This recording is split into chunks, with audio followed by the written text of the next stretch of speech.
Halo semuanya, saya Wulana Prilia Putri. Di sini akan membahas tentang strategi pembelajaran PAI, terutama strategi integratif dan strategi kontekstual. Jadi, pokok pembahasan kita kali ini adalah yang pertama menjelaskan pengertian, karakteristik, fungsi, tujuan, dan keunggulan serta manfaat strategi pembelajaran dari strategi integratif dan kontekstual.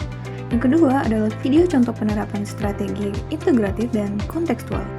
Kita masuk ke strategi integratif sebagai salah satu jenis strategi pembelajaran. Strategi integratif adalah strategi pembelajaran yang menggabungkan beberapa konsep, materi, atau bahkan mata pelajaran untuk membentuk pemahaman yang utuh, tematik, dan holistik. Kemudian, karakteristik dari strategi integratif adalah yang pertama, terintegrasi lintas konsep atau mata pelajaran. Yang kedua, disajikan dalam tema atau alur berpikir utuh. Yang ketiga, menghindari pemahaman terpisah-pisah. Yang keempat, kolaboratif dan interdisipliner. Yang kelima, menuntut analisis hubungan antar konsep. Kita lanjut ke pembahasan selanjutnya, yaitu fungsi strategi integratif. Yang pertama, menghubungkan konsep dari berbagai kompetensi atau mapel. Yang kedua, membangun pola pikir holistik dan terstruktur. Yang ketiga, mengorganisasi materi agar lebih tematik dan bermakna. Dan yang keempat adalah menyatukan berbagai pengalaman belajar menjadi satu alur. Adapun tujuan dan keunggulan strategi integratif adalah yang pertama, kita mulai dari tujuan. Di antaranya, menghubungkan konsep lintas disiplin dan menghasilkan pola pikir menyeluruh. Keunggulan dari strategi ini adalah meningkatkan pemahaman yang mendalam, menghindari kesenjangan antar materi, dan membantu siswa melihat relevansi antar ilmu. Lalu, berikut adalah manfaat dari strategi integratif. Yang pertama adalah siswa memahami materi secara utuh, bukan terpisah-pisah. Yang kedua, meningkatkan keterampilan berpikir kritis dan analitis. Yang ketiga, memudahkan siswa melihat hubungan antara teori-teori. Yang keempat, pembelajaran lebih menarik karena lintas konsep. Yang kelima, menghemat waktu dengan menggabungkan beberapa KD atau CP. Baik, Assalamualaikum warahmatullahi wabarakatuh. Halo anak-anak ibu, apa kabar kalian hari ini? Jadi, pada pembelajaran kali ini kita akan menghubungkan materi pembelajaran PAI dengan ilmu pasti, yaitu salah satunya adalah ilmu kesehatan. Nah, materi kita hari ini adalah tentang puasa. Jadi, puasa dalam Islam merupakan ibadah yang sangat mulia, di mana kita menahan diri untuk tidak makan, tidak minum, juga menahan hawa nafsu kita. Nah, ternyata puasa ini dalam penjelasan medis atau kesehatan ada banyak sekali manfaatnya.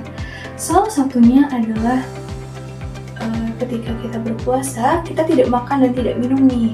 Nah, saat itulah organ pencernaan kita dapat beristirahat, di mana yang biasanya bekerja keras, tidak mengenal waktu, dan mungkin terkadang kita lalai ini menjaganya. Nah, saat puasa, organ pencernaan kita memiliki waktu untuk beristirahat. Merupakan ibadah untuk meningkatkan iman dan takwa kita.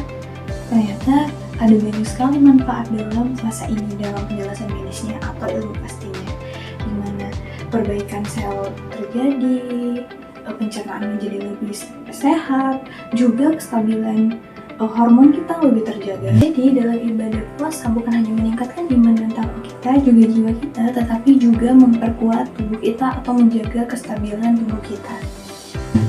Baik, mungkin itulah materi yang dapat saya jelaskan. Apabila terdapat kesalahan, saya meminta maaf. Assalamualaikum warahmatullahi wabarakatuh. Setelah pembahasan strategi integratif, kita masuk ke strategi kontekstual. Dimulai dari definisinya. Strategi kontekstual adalah strategi pembelajaran yang menghubungkan materi pelajaran dengan kehidupan nyata, pengalaman pribadi, dan situasi aktual yang dialami siswa. Karakteristik dari strategi kontekstual adalah yang pertama, mengaitkan materi dengan kehidupan nyata. Yang kedua, belajar melalui pengalaman langsung.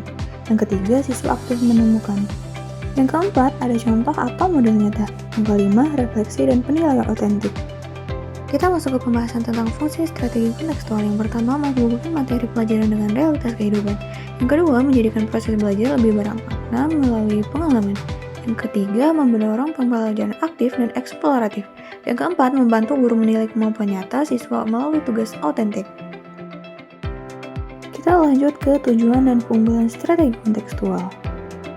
Tujuan dari strategi ini adalah diantaranya yang pertama, membuat materi yang relevan dan bermakna dalam kehidupan siswa. Yang kedua, mendorong pemahaman berbasis pengalaman. Kemudian keunggulannya, Siswa menjadi lebih termotivasi, belajar menjadi lebih aplikatif, dan mempermuat kemampuan problem solvingnya. Kita masuk ke pembahasan tentang manfaat strategi kontekstual. Yang pertama, siswa lebih mudah memahami karena belajar dari konteks nyata. Yang kedua, motivasi belajar meningkat karena materi terasa relevan. Yang ketiga, mengembangkan keterampilan pemecahan masalah.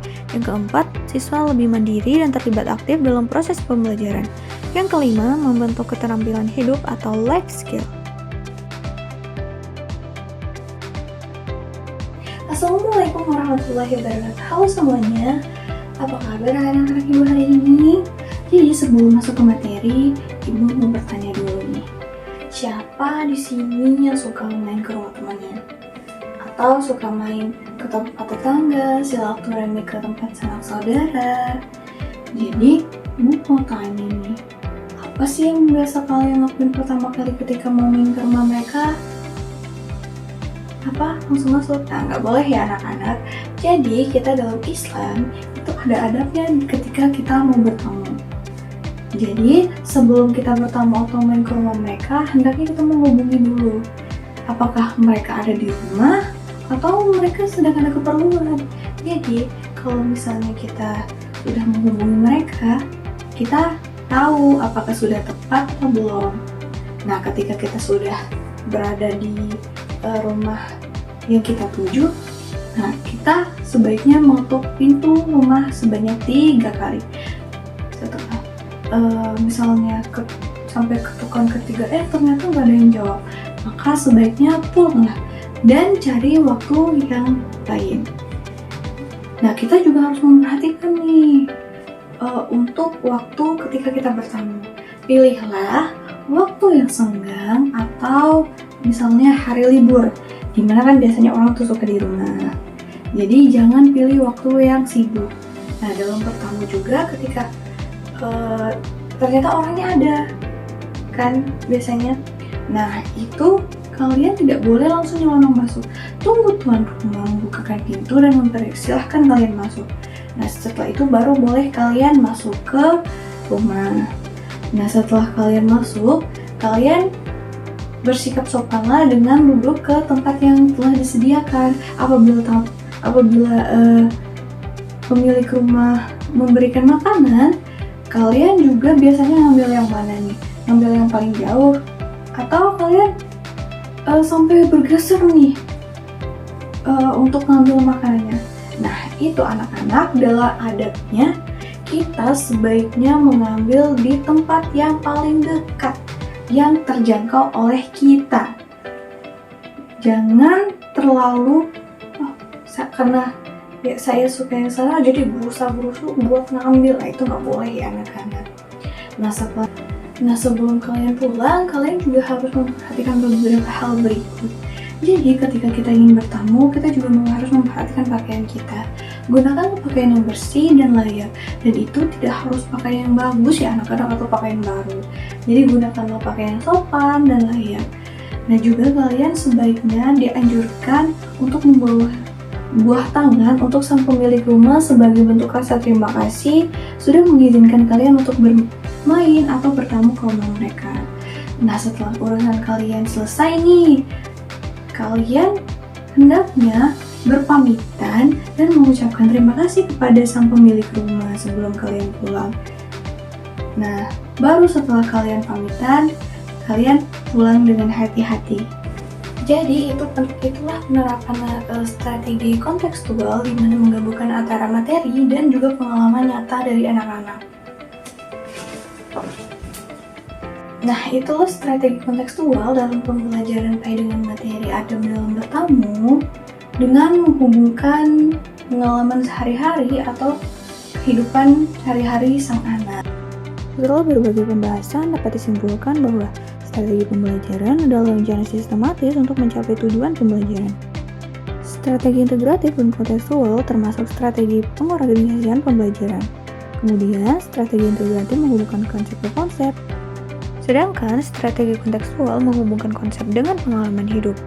Jadi, kedua strategi ini efektif untuk menciptakan pembelajaran yang bermakna dan relevan. Cukup sekian pembahasan dari saya. Apabila terdapat banyak kesalahan, saya meminta maaf. Semoga tugas ini dapat menjadi pembelajaran dan juga dapat bermanfaat untuk kedepannya. Saya akhiri, wassalamualaikum warahmatullahi wabarakatuh.